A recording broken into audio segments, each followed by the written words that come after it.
Hi అండి అందరికీ, నేను మీ రాగచెక్కిని. ఈరోజైతే ఎంతో టేస్టీగా ఈజీగా ఉండేటువంటి మెంతికూర పప్పునైతే మీకు చూపిస్తానండి. ఈ పప్పు కోసం నేనైతే మైక్రోగ్రీన్గా ఉన్నటువంటి మెంతికూరనైతే వాడుతున్నానండి. దానివలన హెల్త్కి కూడా చాలా మంచిదండి. మైక్రోగ్రీన్స్ని మన బాడీకి తీసుకోవడం వలన నేనైతే మైక్రోగ్రీన్గా ఉన్నటువంటి మెంతికూరనైతే వాడి పప్పునైతే చేస్తానండి. అందువలన పోషక విలువలన్నీ కూడాను మన బాడీకి అయితే చక్కగా అందుతాయండి. మెంతికూర ఎంతైనా మన హెల్త్కి చాలా మంచిదండి. షుగర్ పేషెంట్స్ అయితే చక్కగా వాడుకోవచ్చు. దీన్నైతే మనం మైక్రోగ్రీన్గా తీసుకోవడం వలన దాంట్లో ఉన్నటువంటి పోషక విలువలన్నీ కూడా మన బాడీకి అయితే చక్కగా అందుతాయండి. మీరు కూడా ఒకసారి ఈ విధంగా అయితే ట్రై చేసి చూడండి, చాలా టేస్టీగా ఉంటుందండి. దానికోసం అయితే ఒక గ్లాస్ వరకు కందిపప్పును తీసుకున్నానండి.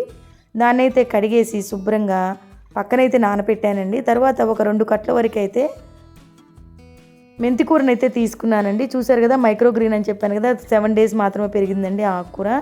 తర్వాత దాన్ని అయితే కింద ఉన్నటువంటి వేర్లు మాత్రం తీసేసుకొని శుభ్రంగా కడిగేసుకోవాలండి. 2 సార్లు 3 సార్లు, లేకపోతే ఇసుకుంటుందండి. శుభ్రంగా కడుక్కుంటే ఆకు మాత్రం మొత్తానికి పైకి వచ్చేస్తుందండి.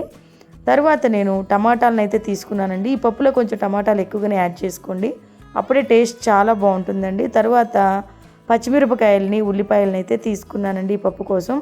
అలాగే కొంచెం చింతపండును కూడా శుభ్రంగా కడిగేసి అయితే తీసుకున్నానండి.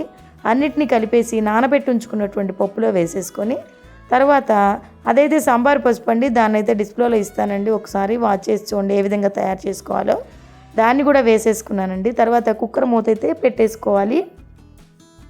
దీన్నైతే మనం స్టవ్ మీద పెట్టేసుకొని 5 విజిల్స్ వచ్చే విధంగా అయితే ఉడికించుకుందామండి. అప్పుడే పప్పు మెత్తగా అయితే ఉడికిపోతుందండి. చాలామంది అడుగుతున్నారండి నన్ను, చింతపండు వేస్తే ఉడుకుతుందా అండి కుక్కర్లో అని. చూసారు కదండి, ఉడికిపోయింది కదా పప్పు అయితే. మీకున్న డౌట్స్ పోయినట్లే కదా. ఇప్పుడైతే కొంచెం కారం అయితే యాడ్ చేసుకొని, ఇందాక నేను కారం యాడ్ చేయలేదు. తర్వాత కల్లుప్పును కూడా యాడ్ చేసుకొని ఒక 5 నిమిషాలు మళ్ళీ కుక్కర్ పైన ఉంచేసుకొని పచ్చివాసన పోయే విధంగా అయితే ఉడికించుకుందామండి.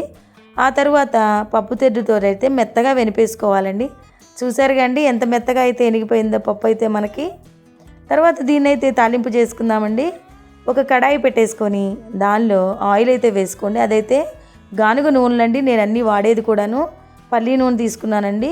తర్వాత ఎండుమిరపకాయలను అయితే తుంచి వేసేసుకోవాలండి. దీనిలోకి పప్పులోకి ఎండుమిరపకాయలు తుంచి వేసుకోవడం వల్ల టేస్ట్ చాలా బాగుంటుందండి.